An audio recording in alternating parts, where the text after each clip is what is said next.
This is me, covering all my bases, making sure that if something happens to me or my family or all of us.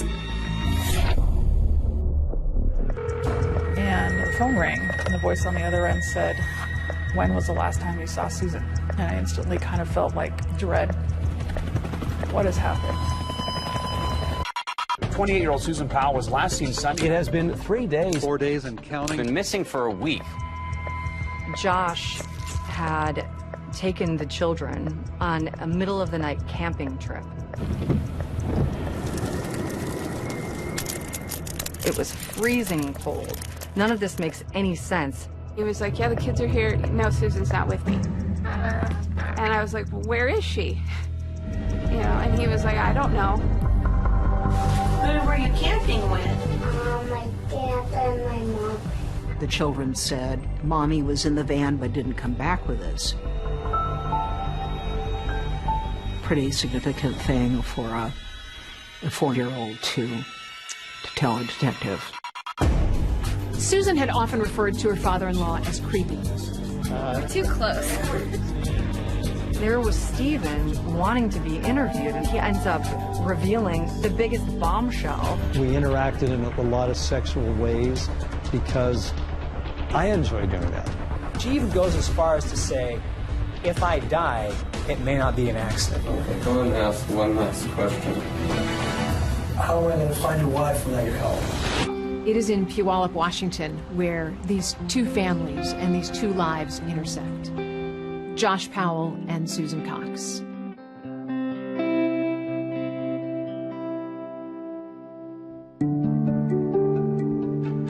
Susan was one of 4 daughters born to Chuck and Judy Cox. She was just, you know, a really typical girl and teenager. She liked to ride horses. She's my partner in crime. Susan tried to be rebellious, but she had too good of a heart. She was doing well in church and school, had friends, she loved choir. She liked her hair done, her nails done, wore stylish clothes.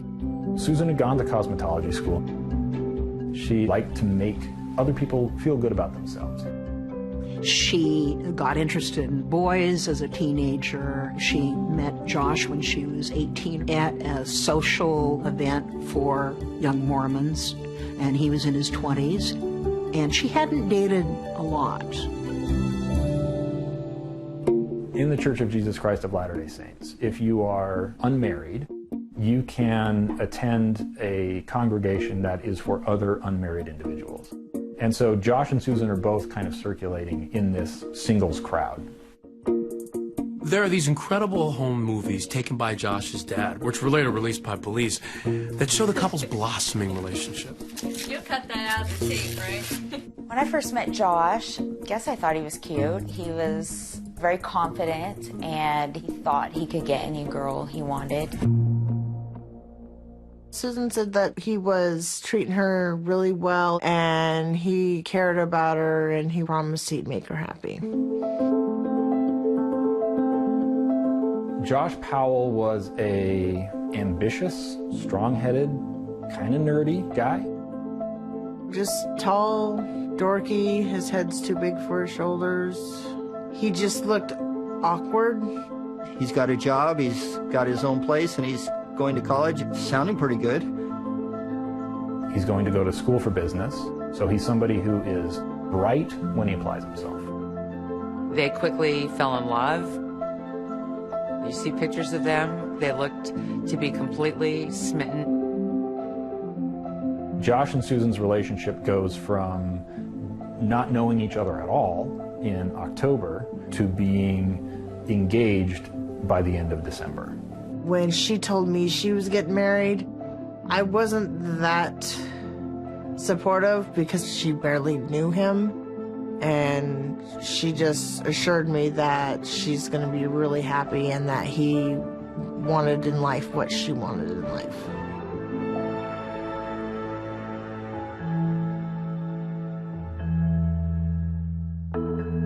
Those videos also capture Josh and Susan's wedding and the home life they built together after.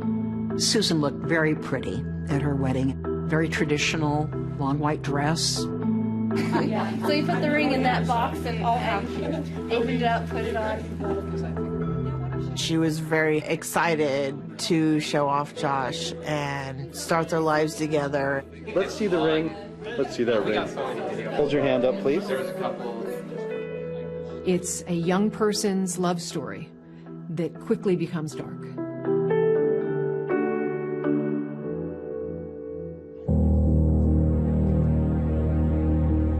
As the reception went on, Josh was ignoring her more and more, taking pictures and hanging out with his family, and then disappearing. I could tell she was getting more agitated. Susan and Josh didn't have much money, and they found themselves in doing some odd jobs just to get by. Susan actually was the financial provider. He kept going in and out of jobs and was never really settled with anything. They moved to West Valley City in Utah because they were looking for a better life. They wanted to improve their economic situation. They buy a house and they start to have a family. I still remember the day that she told me she was pregnant. It was probably the most impactful day of her life. She was so excited because she always wanted to be a mom. I would describe Josh as an unattached dad. Josh wanted to hold Charlie when he wanted to show him off to people. But other than that, he didn't want to change his diaper or feed him or give him a bath. Hey, buddy. Go up here. Here we go. Okay.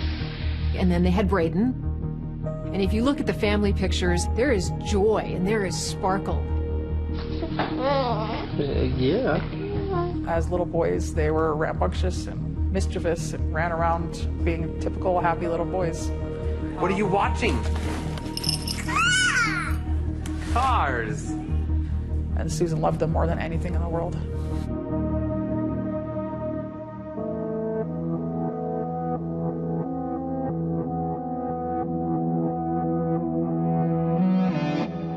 Monday morning, December 7th, 2009.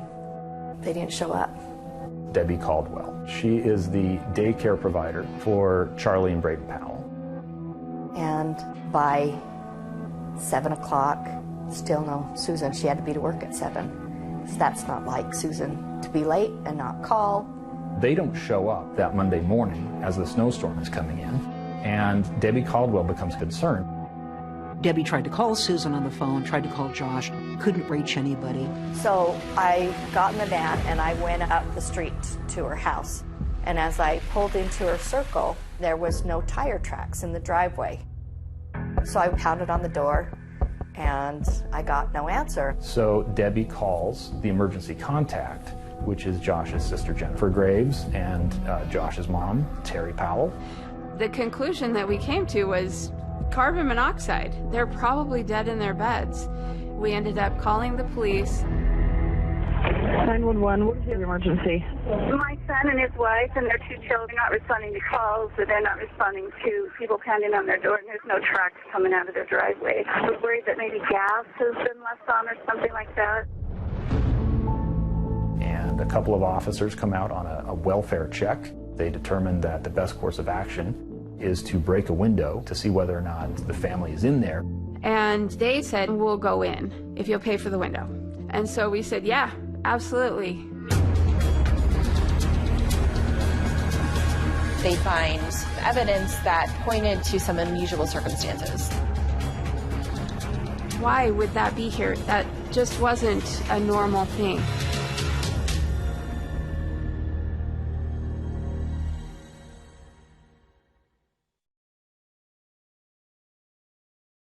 Good Monday morning, Utah. It is December 7th. Snow and ice. Lick Street. 2 to 4 feet of snow in this. December 7th, 2009. I was viewing a bank robbery case, and the sergeant asked me to reach out to patrol. They were out on a missing family out on the west side of town. Jennifer gave permission to the police to break a window and go into the house. Most officers just kind of shimmied in. He was like, wait, what is up with the fans? There are 2 box fans pointed at the carpet in the living room, and we were all confused. The officers cleared the entire residence and found nobody inside the home. And the Powell vehicle, which was a blue minivan, it wasn't parked in the garage. The first thing I saw was Susan's purse was on a table, and I started pulling out things. You know, I found her keys, her wallet, and had her driver's license and her credit card. You would expect that if she had left on her own, was intending to go someplace, she would have taken those items. The kitchen, the master bedroom was fairly clean. I mean, the bed wasn't made. The bedroom for the children, the blankets were missing. But yeah, the house was pretty orderly. There was no sign of a disturbance, physical altercation inside of the residence. Is this 16? Yeah. On the morning of December 7th, I was sitting in my family room, homeschooling my 3 kids, and the phone rang. A voice on the other end said, "Josh, Susan, and the boys are missing, and nobody's seen them since yesterday." Just the most horrible, sickening feeling. I just thought, what has happened? Susan's friends were afraid that they'd gone out on a jaunt because Josh liked to drive and take photographs, and maybe had slipped off a cliff or they'd gotten stuck in the snow. I made a few phone calls asking other people in the congregation if anyone had seen Susan. Giovanna goes, "I actually had dinner with them last night." Susan asked Giovanna to come over to the house and help her with her knitting and crocheting. While she was there, Josh, who never did anything domestic at all, offered to make people dinner. She was crocheting on her blanket. I was working on the yarn. Josh and the boys were in the kitchen cooking. He called his father, Steve, to ask for a recipe for pancakes.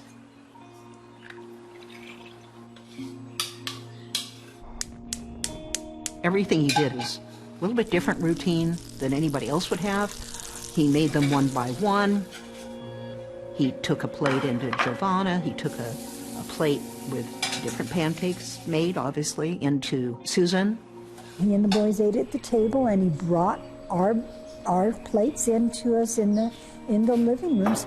I think that was probably very unusual. I never ever witnessed them ever eating in the living room. Shortly after that, Susan began to not feel well. Susan laid down, and Josh sort of suggested to Giovanna that it was time for her to leave. He was going to take the boys sledding, and he and the boys actually drove out before I had finished putting on my seatbelt. That was the last time I saw anybody, around 5.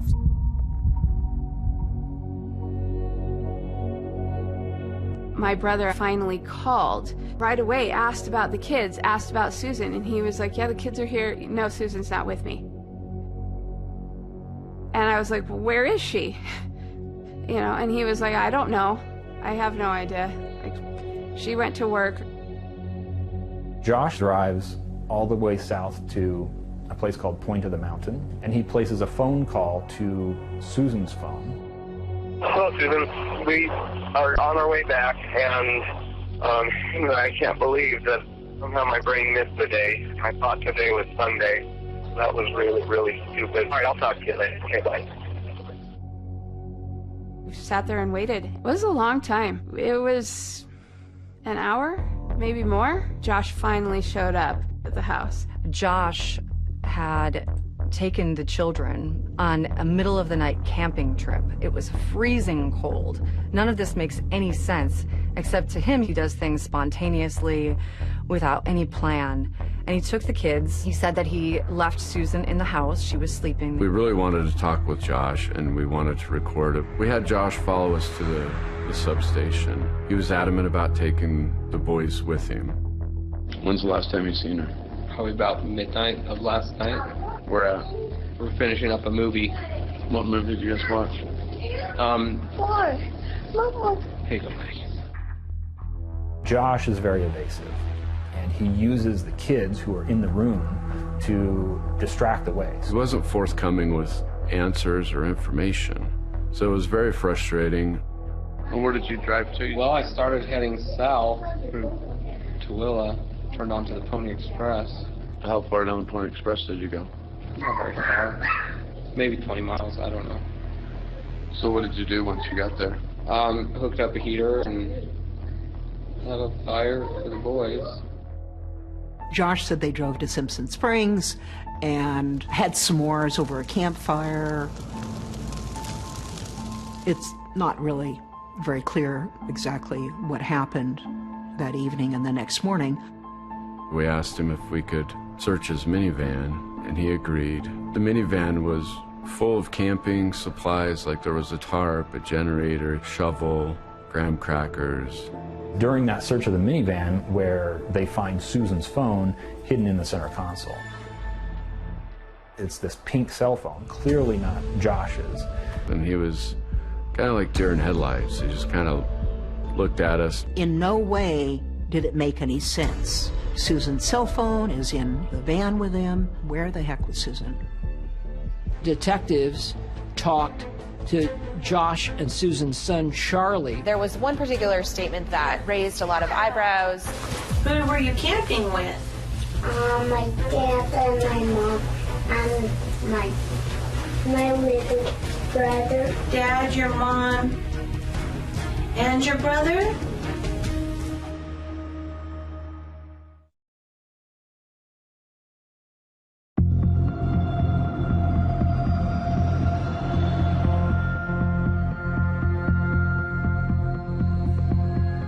Down the street from the Powells, Kiersey Hellawell sat in a downstairs playroom, wondering, where is Susan? Then came the news. It made her heart beat faster, her stomach turn in somersaults. I just lost it. 9 o'clock that night, Jennifer told me that Josh and the boys are home, and I'm like, well, where's Susan? And she said, we don't know.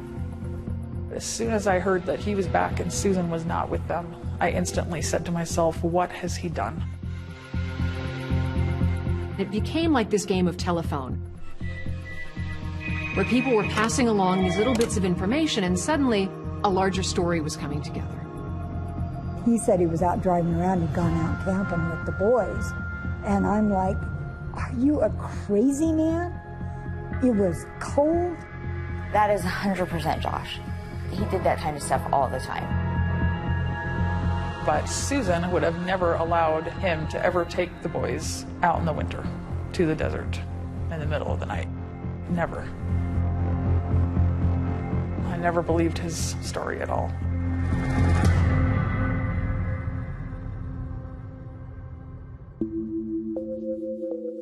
It was determined we didn't have enough probable cause to secure a search warrant for the residence, let alone book Josh into jail, because we didn't have any physical evidence. The decision was a huge mistake because he burns this metal object into oblivion. So thoroughly destroyed was this item that nobody to this day can say what exactly it was. Bags and bags of things are shoved into the garbage. Why would you do that the day after your wife disappears? The following morning, he is observed with the minivan pulled out of the garage, all the doors open, thoroughly cleaning it, wiping it down, vacuuming it. It was really odd to me because he was running around the house grabbing piles of towels and putting them in the washer, and finally we're like, you've got to go to your interview with the police. All right, no problem. Have a seat. I'm going to go grab my notebook and I'll be right back, okay? Okay. Josh Powell kind of has a uniform of sorts. It's typically a t-shirt, it's a leather jacket, it's denim pants, and it's dingy white shoes. When Josh goes in to talk to the police, in the tape, you see him initially acting very emotional. I don't know. I didn't even think it was that. I didn't even sink in yesterday. He's crying. His voice is shaking. He's just trying to hold it together. But as Detective Maxwell continues to push Josh about what's going on, Josh's demeanor changes. Remember what we were doing. Okay. So you don't remember what you guys did from 6 o'clock till you went to bed on Saturday night?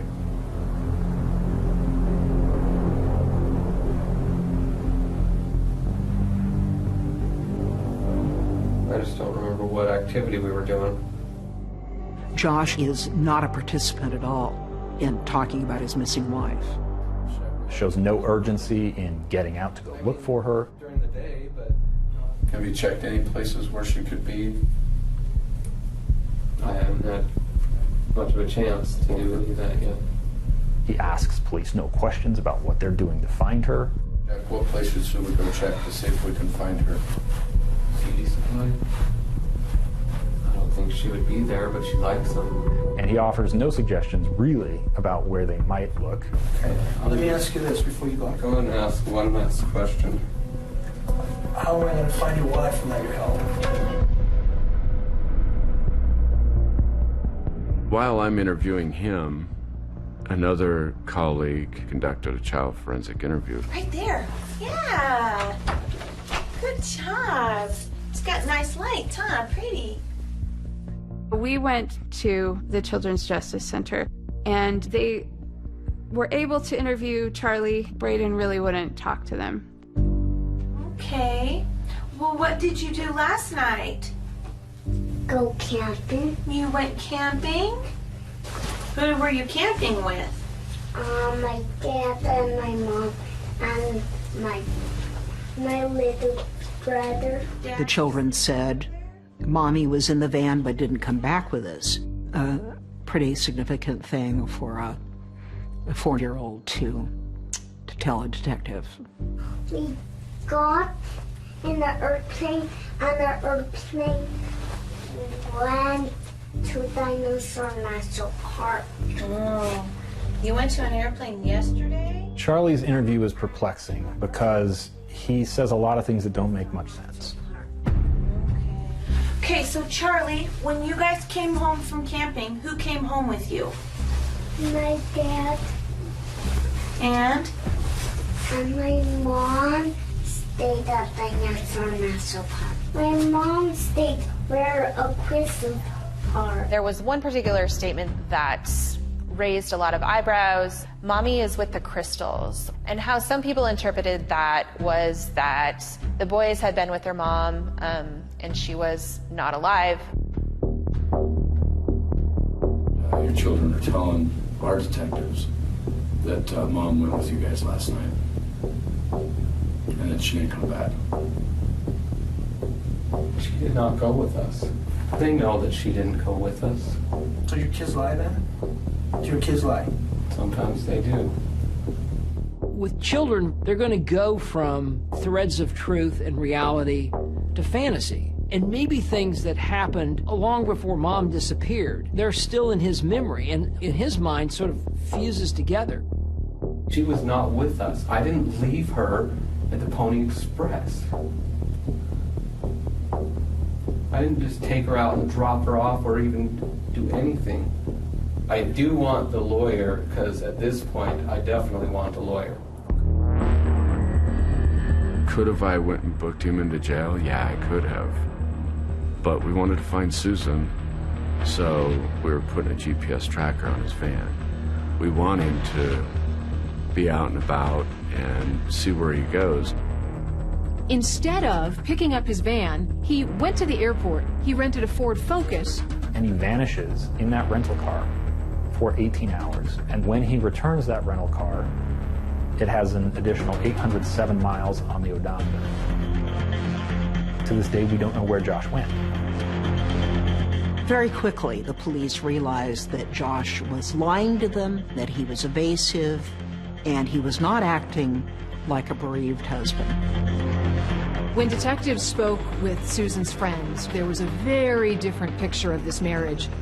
She went to see a divorce lawyer, and he told her to make a videotape. This is me, covering all my bases.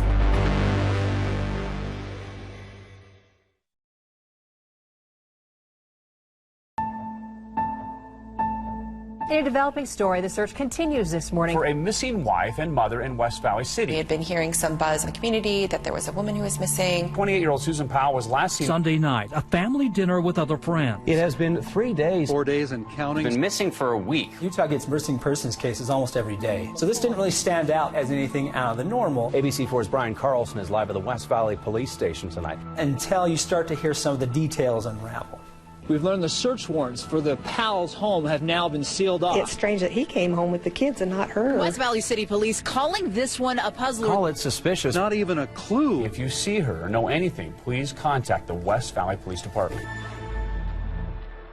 Her friends and family were just starting to ask questions. They were out there with flyers, just trying to find out where she might be. Volunteers fanned out, handing out flyers of Susan Powell. Josh, after Susan went missing, he went from the guy who was talking about everything and knew everything to somebody who said nothing, knew nothing. And a husband who says he does not know what has happened to her.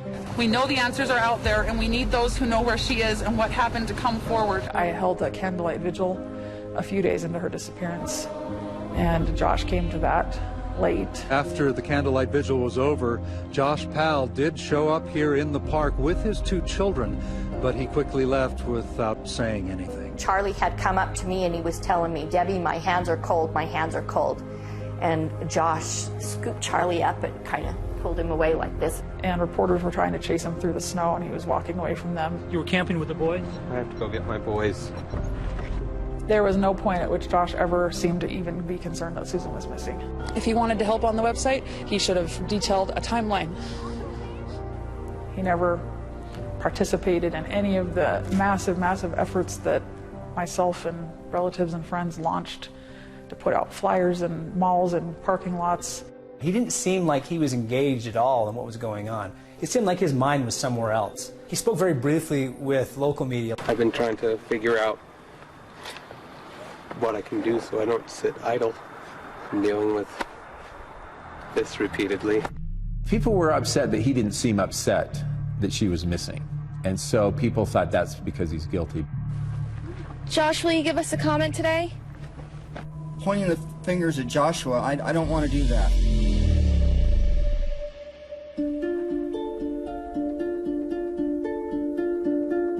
It seemed like initially Josh and Susan were a pretty conservative couple, loving family, couple of kids. We learned that there was a lot of distress, a lot of turmoil in their marriage. He controlled the money, even though she was the breadwinner. Josh is very willing to spend money building himself a fancy computer. Susan doesn't get that privilege. There's my new printer. With the drawers underneath, the shelving. It's sad to look at that family and know now what was actually going on. Susan was tormented about how troubled the marriage was. She'd been really happy, he'd been a great husband, and she said that he really changed. He became not affectionate. I'm taking a picture of the back of your head. Awkward to talk about, but they also had issues, you know, in the bedroom. Susan was this beautiful girl, but Josh just was not interested in her sexually. It was just really weird. He kept her at arm's length. He wouldn't kiss her anymore. He wouldn't touch her. He wouldn't hold her hand. Josh and Susan's marriage reaches rock bottom in the summer of 2008. Josh and Susan are constantly fighting. They're arguing in front of the kids. Josh is exhibiting extreme control over Susan. She said one time we were having a screaming fight and I shoved him, pushed me back, and he goes, "If you ever do that again, I'm going to hit you." But she said he never did. Susan's now starting to think about, I've got to get out of this marriage. She went to see a divorce lawyer one time for a free consultation at my advice, and he told her to make a videotape of everything in your house. This is me, July 29th, 2008, covering all my bases, making sure that if something happens to me or my family or all of us, that our assets are documented. And here is our safe. Got all sorts of files, financial information, speakers, 5.1 surround sound. Broke this and threw all my DVDs and made a mess. There's a hole in that wall. Beautiful diamond necklace my mom bought. Jade, that's a family heirloom. Not worth thousands of dollars, but I have assets. Hope everything works out and we're all happy and live happily ever after as much as that's possible. After she would email me a lot and just say it. I want to do everything in my power to save my marriage before I walk away. Josh had warned her, if you divorce me, you'll never see the children. So she stayed. Police ended up discovering the safety deposit box that Susan kept secretly from Josh at the bank where she worked. In it, they found a DVD, some savings bonds, and there was a makeshift will and testament. The last will and testament, handwritten on one piece of paper, both sides, top to bottom, side to side. There was no room to write another word. She wrote about how bad the marriage had become. She talked about $1 million life insurance policy that Josh had taken out on her. And she told her boys she would never leave them. She even goes as far as to say, if I die, it may not be an accident. That is our biggest piece of evidence. It's her last words. There was no doubt that this document was authored by Susan. The biggest mystery of this case is why didn't police arrest Josh Powell? I was frustrated because they hadn't arrested him. I felt they had plenty of evidence to arrest him. Police have officially named Joshua Powell a person of interest in the disappearance of his wife, Susan. The West Valley City Police Department took a lot of heat for not throwing the handcuffs on Josh. There's a pile of circumstantial evidence. Is there enough there to arrest him and book him into jail and hold him accountable? Absolutely there is. Could we? No. The district attorney's office would not file any charges. They were very specific and told us that we needed to wait 12 months with no body. ABC News reached out to the DA at the time, who declined to respond to this claim and refused to comment on the case. Within days of Susan's disappearance, he had closed their bank accounts, cashed out her retirement fund, took the boys to Puyallup. People we talked to say they can't believe that Joshua Powell has emptied the house and left what is ground zero in the disappearance of his wife. They say it only casts more doubt on a man they're having an increasingly difficult time believing. I suddenly had this thought, I should get Josh to confess. Jennifer volunteered with the police to wear a wire. What is this? I know what I've done, and I haven't done anything.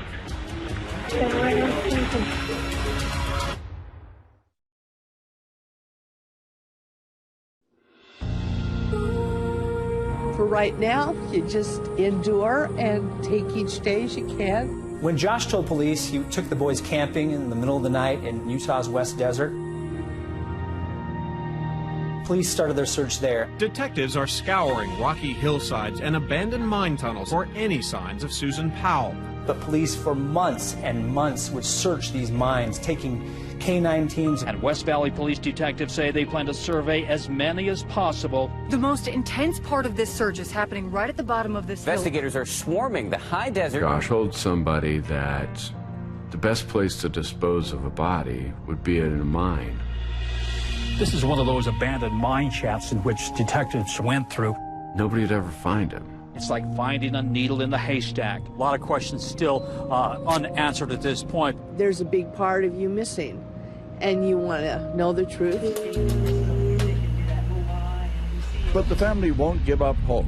There are still purple ribbons at their home. There are still stickers on car windows. Josh decides that he's going to take the boys up to his dad's house in Washington to try to get away from the media circus. You have anything to say? Josh, will you give us a comment today? You're a person of interest, Josh. Josh's dad, Steve Powell, he takes control. He shields Josh from the media and becomes his most ardent defender. I call it Fort Powell because it became a fortress. They had the windows, blinds drawn. They kept the house dark inside. When the media would knock, they'd open a crack and say no. They weren't talking to anybody. Hi, I'm trying to find Josh Powell. They were just their own little country. Josh isolates himself from the world. He's not talking to police, he's not talking to media, he's certainly not searching for his missing wife. I suddenly had this thought, I should try and get Josh to confess. Even Josh's sister, Jennifer Graves, doesn't believe him. So she goes to police and she volunteers to wear a wire and go inside her dad's house. They were just about to have dinner, and we went in, and the boys were so excited to see us. My birthday! It's your birthday, Charlie! I didn't know exactly how to force this confrontation with Josh. I've been hearing rumors that you'll probably be arrested soon. Well, I don't know. Suddenly, I just shoved Josh into the bathroom. And at that point, I was like, drop all pretense. Just tell me where her body is. Are you trying to cover it up? Where is Susan? Jennifer did a phenomenal job. I just don't believe it anymore. I can see it in your eyes. There's something there. You're wrong.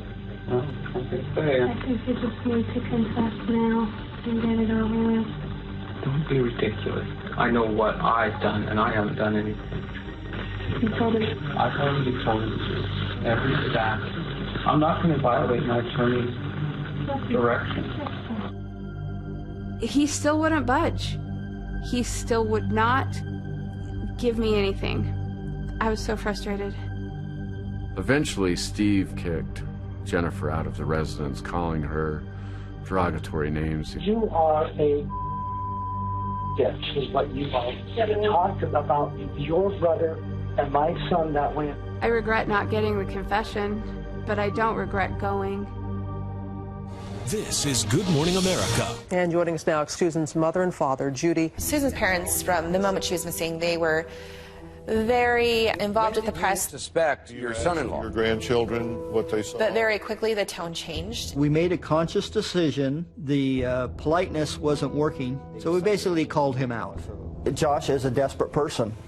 He has no valid explanation for where he was. Chuck Cox and the family, they're putting the purple ribbons, they got the billboard outside the neighborhood. All these things, I'm sure, are driving him crazy.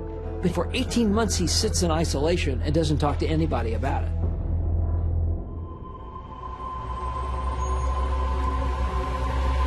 To try to get Josh to talk, we put together the honk and wave. What in the world is a honk and wave? Thank you! And he said, you make these, you're going to get these huge signs, and you stand on the really busy corners and get people to honk and wave to show their support. Thank you! It can cause anxiety and disruption in your suspect's mind. People start to do things as the stress tends to build.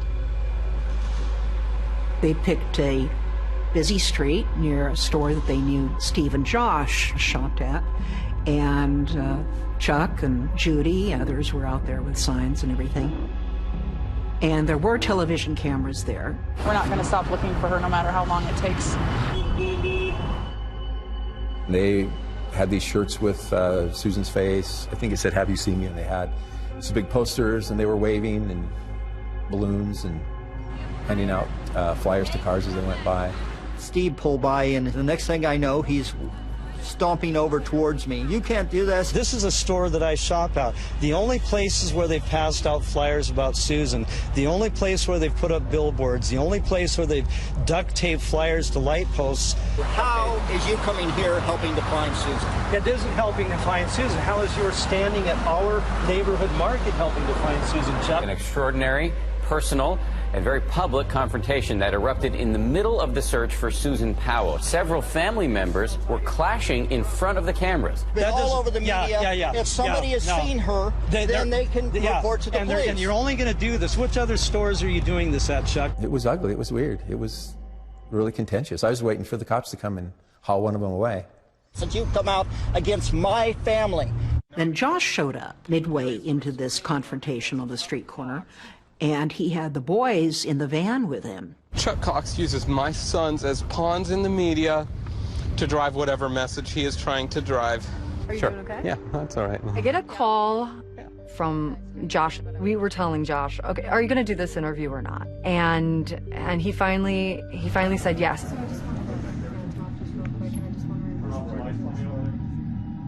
You still love her?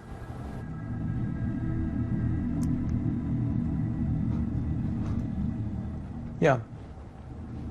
He seemed very distant when I spoke to him. He had a hollow look and a stare that I wondered, is he trying to intimidate me? Josh, did you kill your wife? Then there was Stephen wanting to be interviewed, and he ends up revealing the biggest bombshell. There were just sexual things going on between us. This is your daughter-in-law. We were watching this on TV, and our jaws just dropped.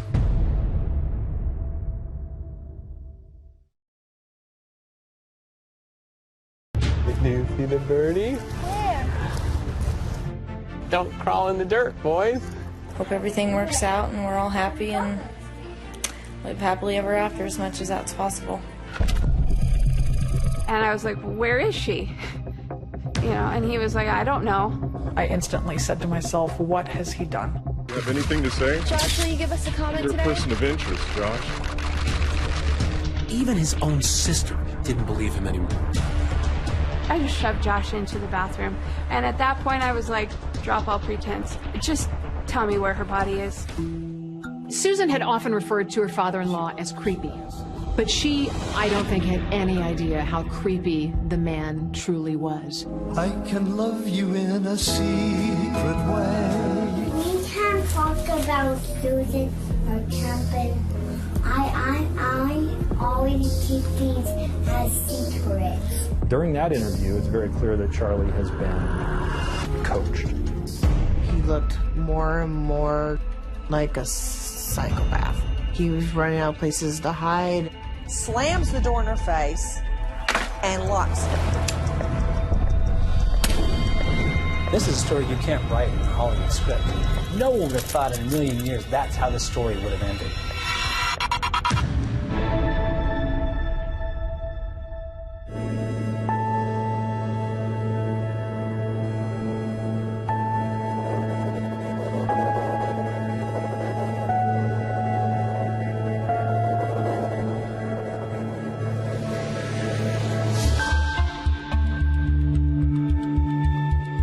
Susan Powell was a young, beautiful mother of 2 adorable children. She just one night vanished.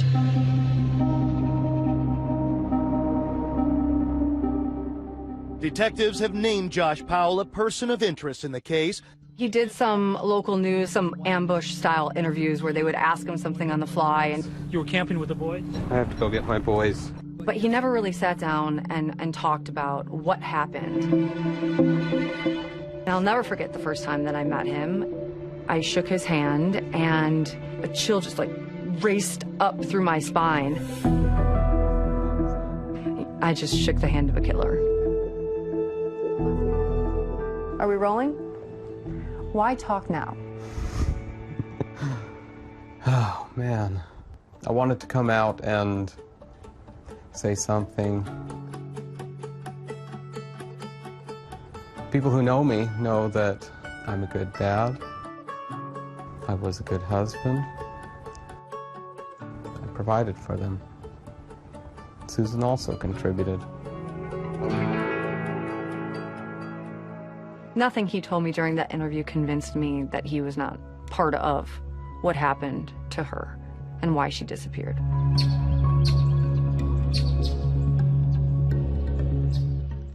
I know that you've told police that you were camping. You brought your 2-year-old and your 4-year-old camping. Is that where you were? I'm not going to talk about anything that my attorney has specifically told me not to. Okay. Why not just answer where you were when she disappeared? Josh, can I suggest something? His father was there, and his father really wanted to be interviewed, which was odd.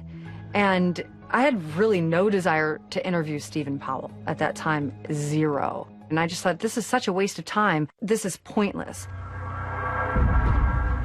You think she ran away with another man? It was another man. I don't think Josh was in the room for that part of the interview. And before you know it, he ends up revealing the biggest bombshell out of all of the interviews that I've had done out of the whole case. What makes you think that she would leave her kids, her 2 young sons, and run away with another man? With another man. Susan was very, very sexual with me. She was very flirtatious. I mean, she was just, she did it. I did. I mean, we interacted in a lot of sexual ways because Susan enjoys doing that.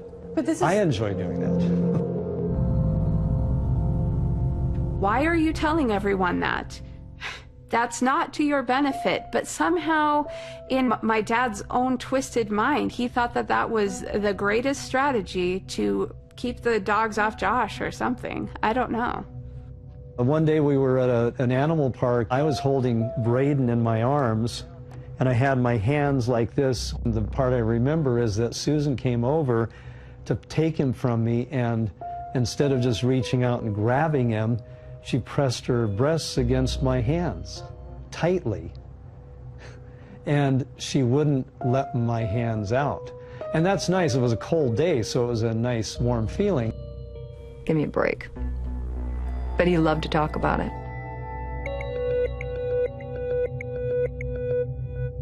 Josh and Susan, early in their marriage, move in to Steve Powell's home. Susan had often referred to her father-in-law as creepy.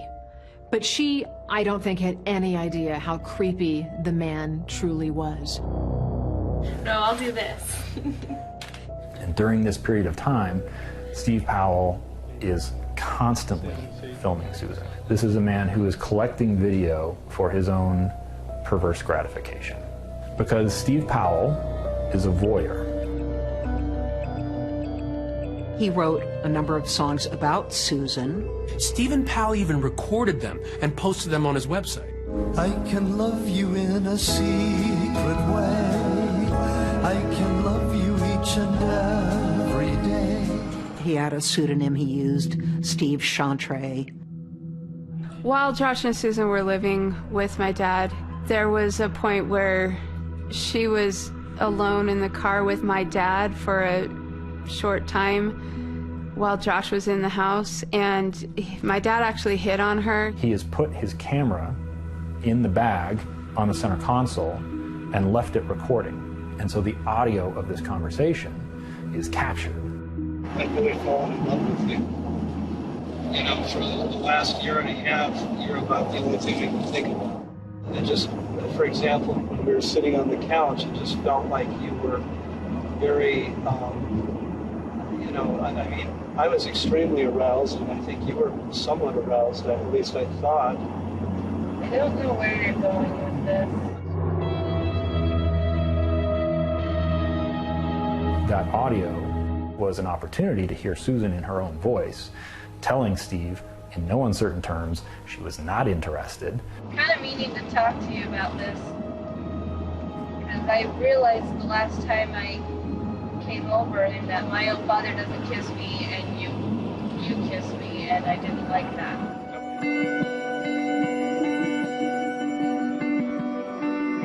She was extremely upset about that and disturbed, but even more disturbed when Josh just said that that's his dad.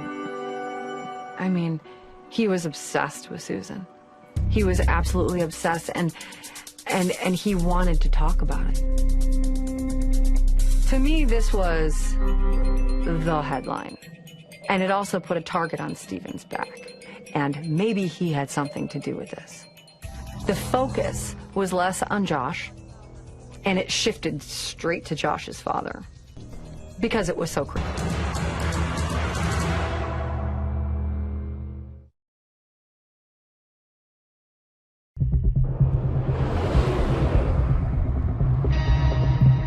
Susan Powell disappeared from her home near Salt Lake City on December 6, 2009. Since then, no word, nothing.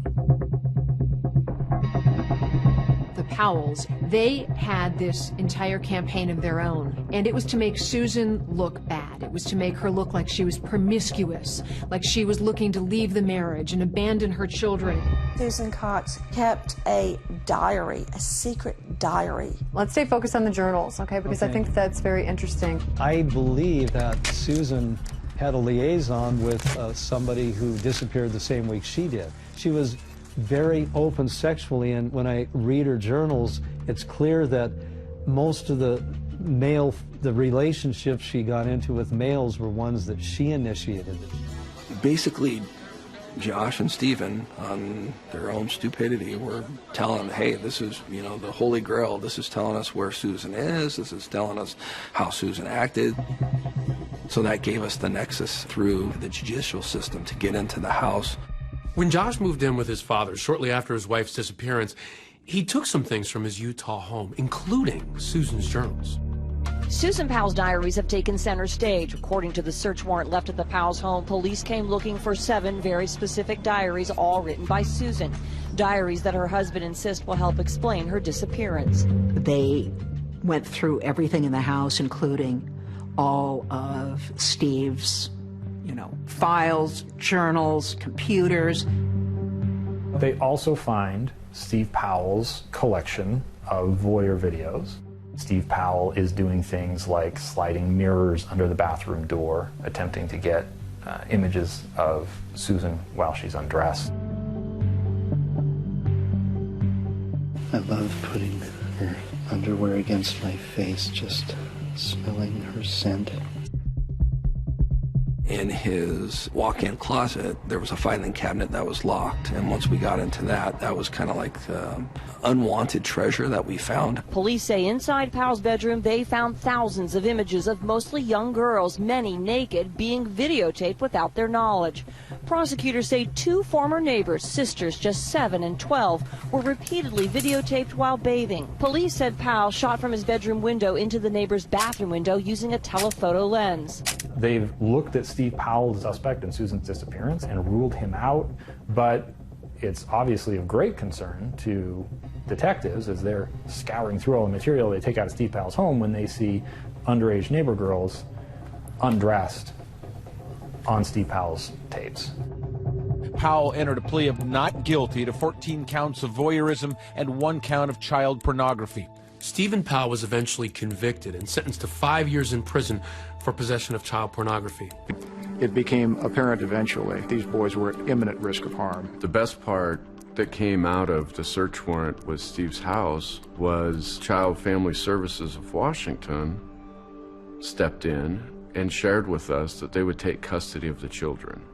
The boys, ages 4 and 6, were taken last night by the state, and now Susan's father is fighting to keep them with him. They were going to be placed, relative placement with us, so we were essentially foster parents. Josh didn't want them with us. My sons are safe with me. They're safe in my home. They're safe with my family. I think Josh's main fear probably was that once Charlie started talking to their grandparents, the story would get out. They were saying things like, our mommy went with us on the trip but didn't come back. We can only see our mom again if we go camping again. Braden drew the picture of a minivan with stick people inside, and who's this? Oh, that's me. Who's that? That's Charlie. Who's that? That's Daddy. And he said, and he volunteered, Mommy's in the trunk. We wanted to interview them. Will you sit right there? So I wrote the search warrant for that. Charlie, has anybody talked to you about your mom? No? I don't know where she is. She got lost somewhere. During that interview, it's very clear that Charlie has been coached. His answers are extremely evasive. We can't talk about Susan or camping.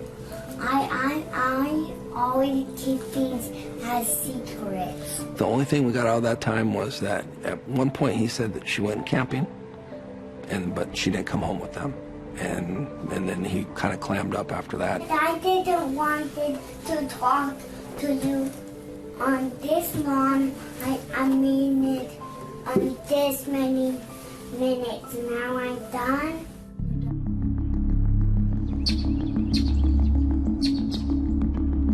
While the Coxes were fighting for custody of the kids and had temporary custody of the boys, they were still essentially wards of the state. Washington State had control over these children, and the Coxes were glorified foster care.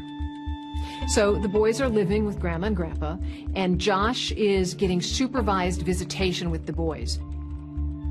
The visitation is at first understood to be taking place at a secure third-party facility.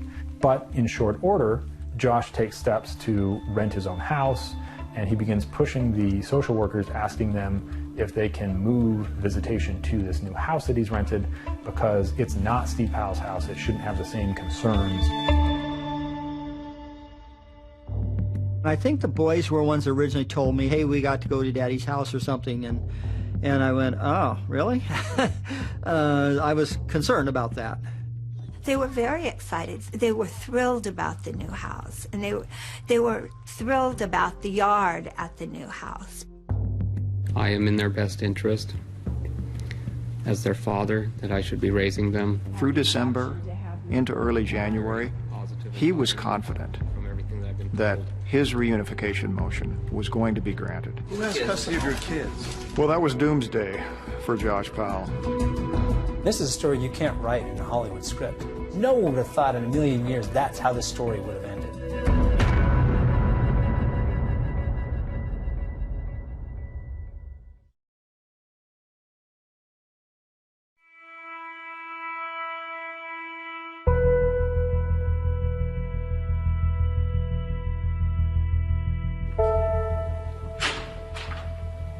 Josh, is there anything you'd care to say on your way in?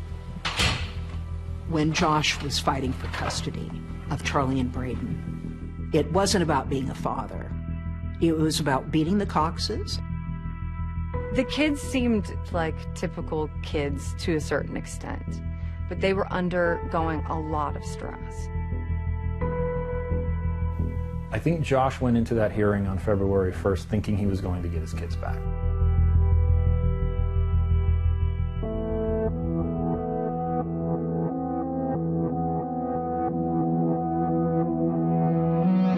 I was pretty positive that Josh was the one that killed Susan.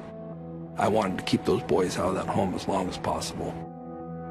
I was going to West Valley going, hey, guys, we need something. Pierce County authorities and investigators in Utah shared the common goal of protecting the boys. So the West Valley Police in Utah passed along previously unreleased evidence recovered from the Powell's home. When I pushed West Valley and they sent us the disc with the cartoon, incestuous images.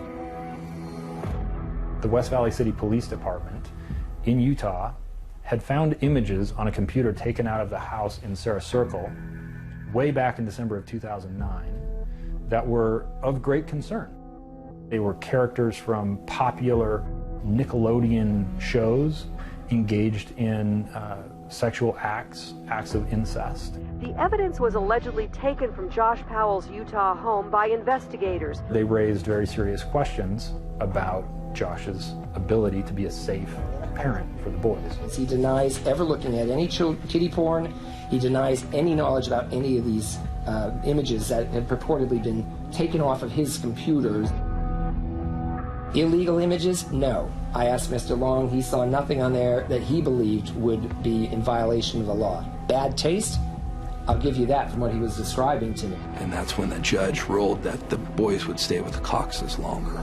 The images are enough that Judge Catherine Nelson is ordering Josh Powell to now undergo a psychosexual evaluation.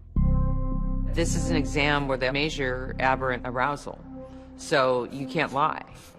Because physically the arousal will show if you're into things that might be illegal.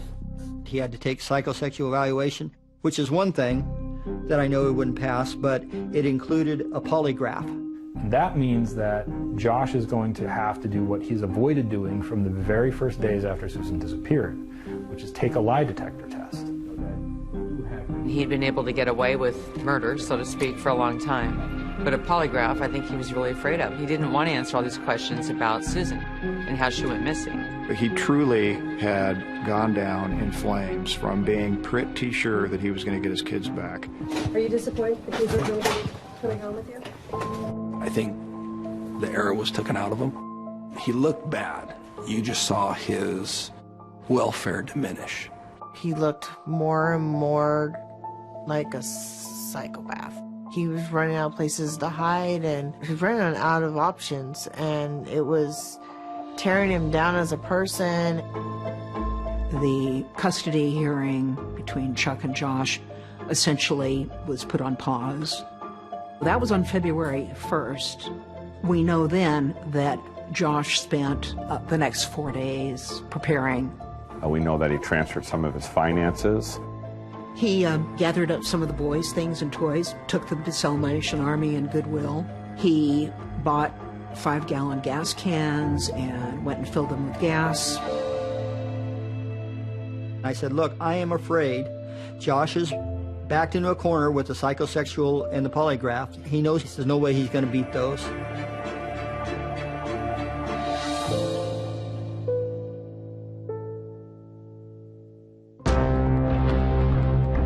So the morning of Sunday, February 5th, Chuck had gone to church early. I knew they were going for their visit, and they were making it clear to my wife and myself, we don't want to see him today. No, we don't want to go. I picked up the boys. They were waiting with their grandmother, and I expected to return the boys in about 4.5 hours. This is a story you can't write in a Hollywood script. No one would have thought in a million years that's how the story would have ended. When you talk about a tragedy, this is it.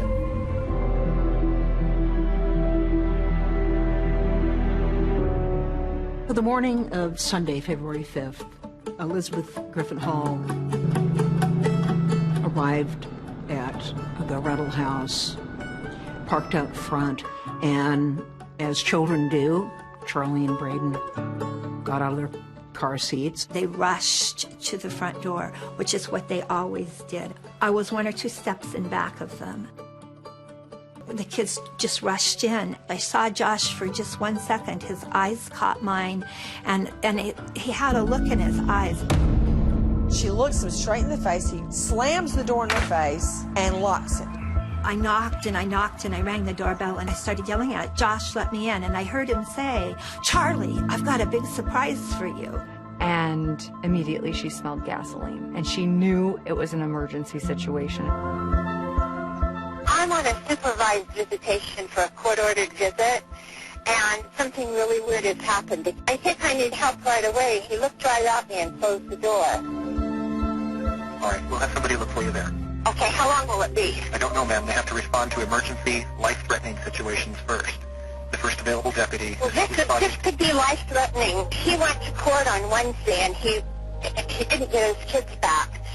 And this is really, I'm afraid for their lives. Okay, has he threatened the lives of the children previously? I have no idea. All right, we'll have the first available deputy contact you. February 5th, 2012, Super Bowl Sunday. I went to church. I came home, Super Bowl Sunday. I remember watching the Super Bowl that day and seeing the reports come in. Good afternoon, everyone. I'm John DeCepolo. We are interrupting your programming for some breaking news. And I got a call from my neighbor, and he said, change the channel. I was actually in Indianapolis. The Patriots were playing the Giants at the Super Bowl. Patriots lead the Giants 10-9 at halftime. And I was there with my family. And it was halftime, and Madonna was about to take center stage. As Madonna takes the stage to perform Vogue, Abby's in the stadium concourse trying to absorb the text she just received.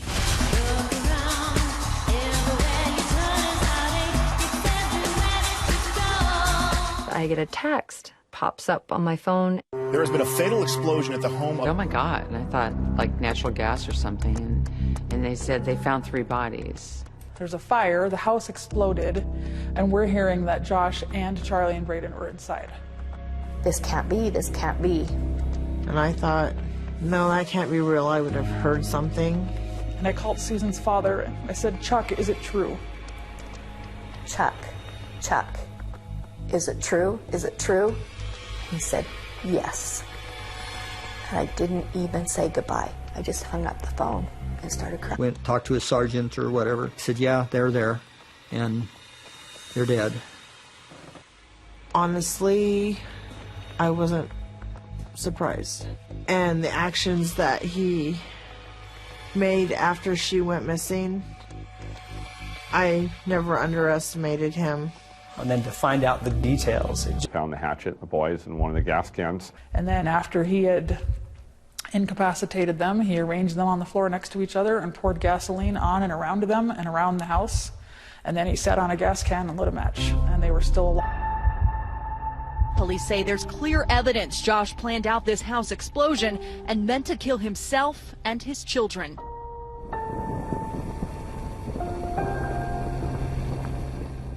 The morning of the 5th, he sent a couple of text messages and voicemails to people, essentially saying goodbye. His sister Alina found one when it was too late to intervene after the explosion.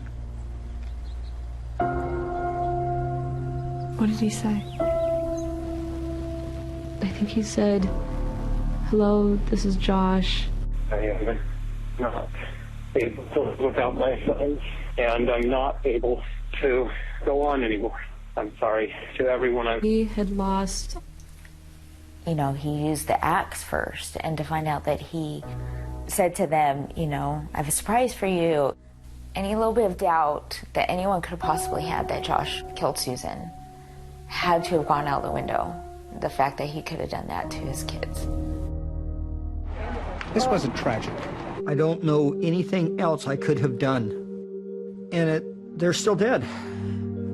My daughter's still missing, and now the children are dead. I had them safe. They were in my care. They were gone. I was frustrated with... Be accountable and make them pay for the deaths of their grandchildren.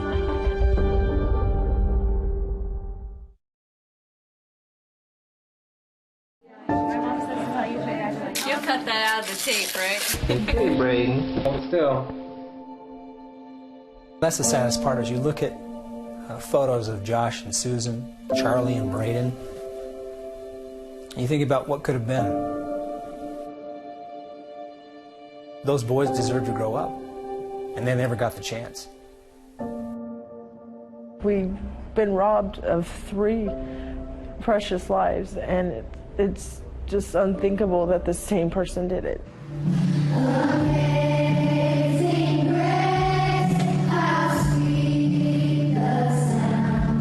Why take the kids? Why?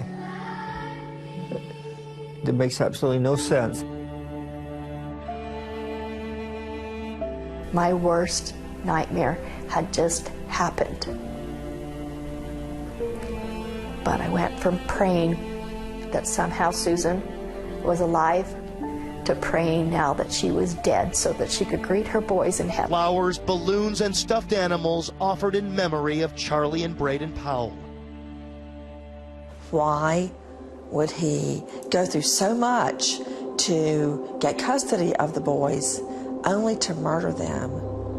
Come here, Charlie. Here we go, Charlie. Hey, buddy. Well, one of the possibilities is he destroyed the evidence. Those boys were starting to talk. And by destroying the evidence, basically, he committed murder on his 2 boys. It shows how much of a monster he really was. And it shows how many people dropped the ball in this case. I was frustrated with the Child Protective Service Agency.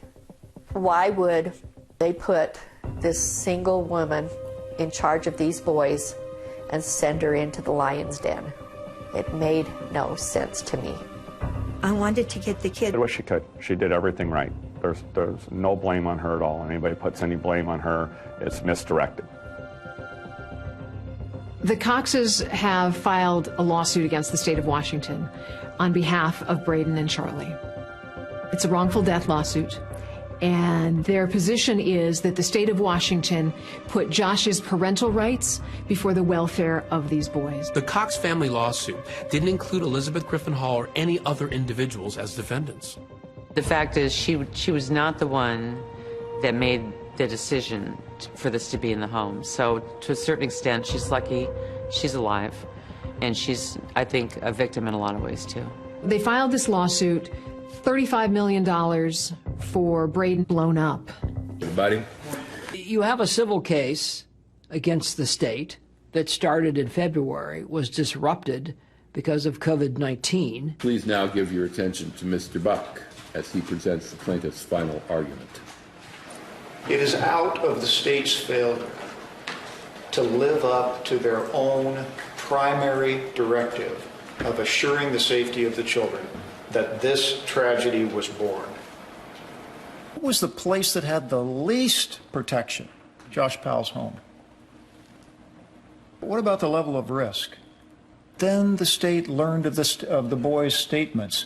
It learned of this incest images. It learned that he was going to have to undergo a psychosexual evaluation, a polygraph. If the state had followed its policies, its guidelines, common sense, investigated, had visitations where it was supposed to have them, none of this would have happened. Thank you very much. Ladies and gentlemen of the jury, this will be the only and final time that you hear from the state in this matter. The state took this very serious. They did their job. They followed their policies. Yes, the fact that Susan Powell was missing was known, but after more than 2 years after her disappearance, still no arrest, no charges against Josh Powell. It actually takes facts and proof to remove a child from their parent, to keep them out of the home. The guides on visitation shows the #1 preferred location is at a parent's home. That's why transition to a home occurs. The goal in these type of cases is always family reunification. I'm going to submit to you that Mr. Powell is the sole cause of the murder of his sons. It was not due to any negligence by the state of Washington. It was Mr. Powell who did this. The truth of the fact of the matter is, they're the only ones who could have protected the children at that point. They're the ones with responsibility. Has the jury reached a verdict, ma'am?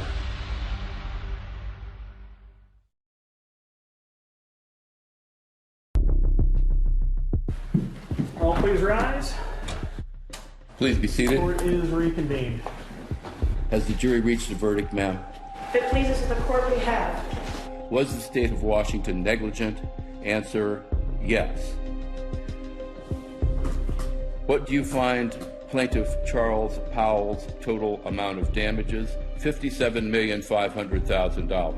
Braden Powell's total amount of damages, $57,500,000. For 8 years, the Cox family has been trying to find justice. And it took us a long time. And we took a long hiatus with the pandemic. Today, justice has been meted out. What I intend to do is use the award to try and help other people in that so that we can save more children. Jury members told ABC News they didn't believe any one individual at Child Protective Services was responsible for what happened. They blame a systematic failure for the tragedy. It just came down to this. You cannot have reunification, as your goal at the expense of child safety. And, lawsuits change things. Brown versus Board of Education, Roe v. Wade. That's how things change. So 2020 reached out to several agencies in both states, and they declined to comment or refer us to other departments. In the end, we were unable to get an answer to our questions. Could the actions of these agencies, or their inactions, have contributed to the murders of Braden and Charlie Powell? It should have never have got to the point where you had Josh getting his kids into that house and blowing it up. I think that it is just one of those cases that will always kind of have a place in Utah's consciousness. And I think a big part of that is we still don't know what happened. We still don't know where Susan Powell is.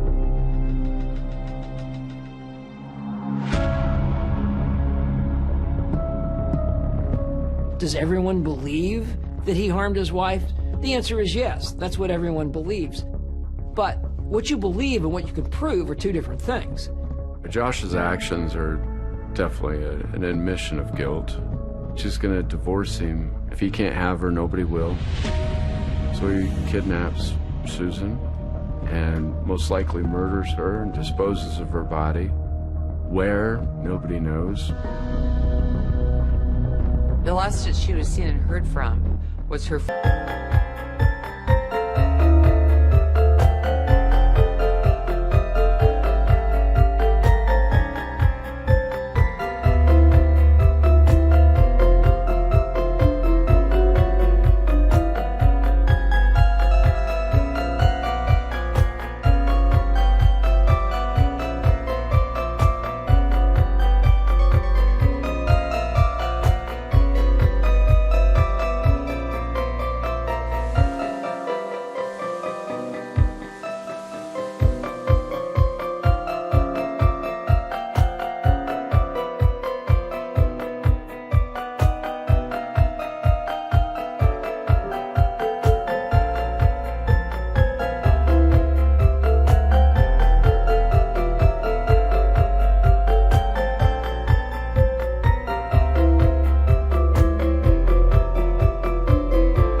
friend Yvonne was there at the house.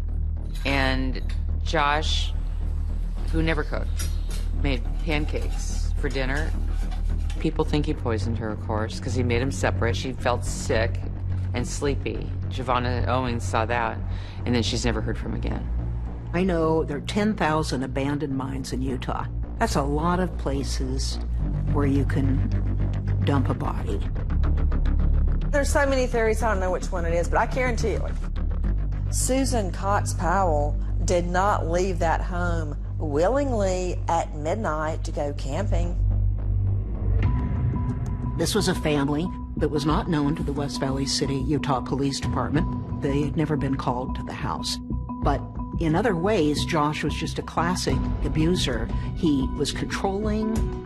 My heart absolutely breaks for Chuck and Judy Cox. Think about what this couple has gone through. They lost their daughter. Both of their grandbabies were horrifically butchered. And the only 3 people that could shed any light on this are dead. Her story will continue to live on and inspire others to move in the right direction, to move towards good relationships and get out of bad situations, abusive situations.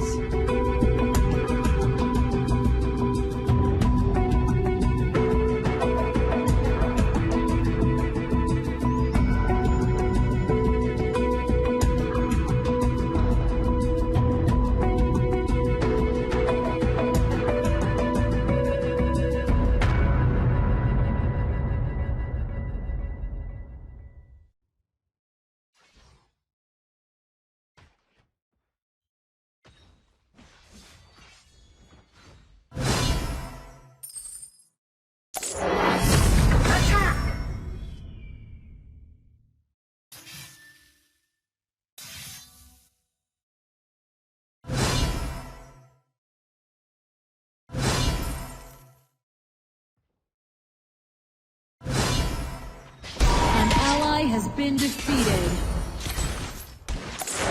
Dominating.